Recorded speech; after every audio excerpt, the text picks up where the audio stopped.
We now have had 3 small groups of Uyghurs come and join extremist groups in Indonesia, but I think you have to see it as a broader pattern in the region. We've had more than 5,000 Uyghurs streaming through Southeast Asia, most of them fleeing persecution in Xinjiang, but a handful of them are involved in extremist organizations. And I think we have to look and see whether there are any patterns of involvement in extremist Islamist organizations like ISIS and other kinds of extremist organizations, such as the Uyghurs who were responsible for the Bangkok bombing. Maybe there's a connection. So far, we haven't found it.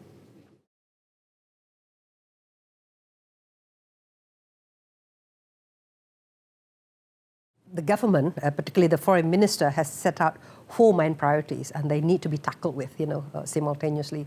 The first priority is, of course, to protect Indonesia's national sovereignty. The second is protecting Indonesians' citizens abroad, and as you know, Indonesia has a lot of migrant workers overseas. Third is economic diplomacy, and fourth is trying to ensure Indonesia's standing at the regional and global level. But out of all these 4, I would argue that the main priority remains in the economy area. President Jokowi's foreign policy has tended to be much more heavy, on what it can do to leverage Indonesia's relations with key countries. So out of the region and our multilateral relations, I think that the emphasis are still in a number of bilateral relations, mostly to get market, to get investment, to invite tourists, and so on. So the foreign policy priority, the priority would be how to leverage it, for economic development. But at the same time, with the challenge of terrorism, international cooperation on counterterrorism, de-radicalization, as well as on promoting interfaith dialogue, will continue to be very important. And now, lastly, with the current conflict between Saudi Arabia and Iran, Indonesia feels the need to also lend a helping hand. In fact, the president has instructed the foreign minister, to visit both Riyadh and Tehran, because Indonesia, after all, is the largest Muslim nation, and the last thing we want is to have open conflict within the Muslim world at a time when we are all having to face the threats of ISIS.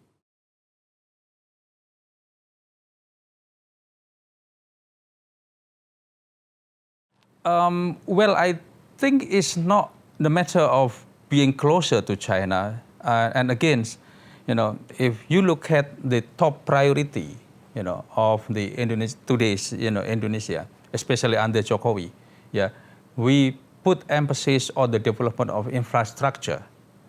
And one of the countries that really, ready to cooperate with Indonesia is, of course, one of them is China. But that's not to mention that other countries are not interested. Jokowi visit to United States.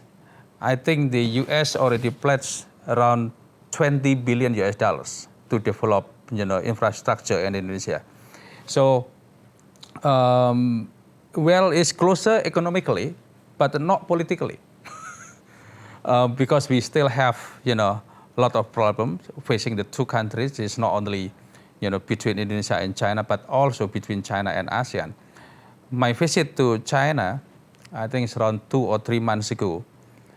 I made very clear statement when I had a meeting with one of the Chinese officials that addressing China-ASEAN relationships, we need to focus more now on the people-to-people contact. And the threat perception are still there. Suspicion, distrust, and especially with regard to the China, plan to, for example, to invest a lot of money in Indonesia, and along with that, they are going to bring many workers, into Indonesia, and that also creates problems, because at the same time we, still suffer, from huge, unemployment in Indonesia, but at the same time, we receive a lot of, Chinese workers, from China. And so that's why there are a lot of things actually to do. So it's not being closer to China, but we actually have, how do you call it, different aspect, to different countries.